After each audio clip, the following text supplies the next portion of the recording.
Harka fuunee shamaa akkam jirtanii gaarras magaalaa ajaa'ibaa tokko qabadheen isiniif dhufee warri viidiyoo kana argitan laayik gochuudhaan eegalaa YouTube channel kiyyamu subscribe godha akkasuma TikTok illee follow gochuudhaan kanneen akkasii kana akkasiin qaqqabu godhaa isiniin jedha. Egaa magaalaan kun godina Iluu Abbaa Booraa keessatti argamti. Magaalaa Hurrumuu jedhamti. Egaa Hurrumuun magaalaa ajaa'ibaati. Magaalaa qulqullina qabdu, magaalaa naamusa qabdu. Ajaa'iba magaalaa kanaan xiqqoo tokko sa'aatiin ture. Magaalaa guddoodha. Akka namatti tolti.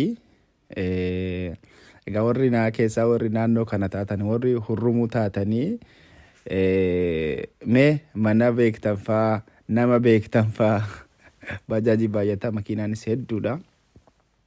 Mee warri beektan warri dhugaadhuma naannoo kana taatanii keessaa warri biyya alaa jirtanii warri as keessaa faa mana bitattanii jirtan elaa manni kun kiyyanumaayyuu manni kun kan obboleessa kiyyaati warri jettan faa yoo jiraate naannoo kanatti mudannoo faa yoo qabaattanii asirratti komentii irratti barreessaa isiniin jedha. As keessaa gaa waan tokko waan beektan tokko hin dhabdanu jedheetiin amanaa. Kunoo nama dhugaa magaalaa akka malee gaariidha. Magaalaa bareedduu, magaalli keessillee qulqullina qabdi. Wanti barbaadan illee keessatti argamti. Magaalaa daldalaaf akka malee mijattuudha. Akkasumattuu gaa warrumti naannoo sanan taanayyuu akkasittuu ni beektanii jechuudha. Magaalaan daldalaaf taatu magaalaan hawwituun hin beekamti. Kunoo laala akkasitti girgir jetti. Kunoo la naannoo uffanni faa gurguramuudha kuni. Reetota kana faan beektanu?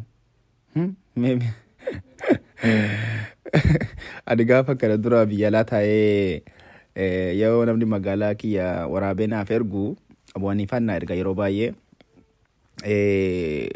waanuman beekuun keessa laala. Konkolaataan nama beekuufaa, mana nama beekuufaatiin laala, safaraan dur beeku fa'iitiin ilaala.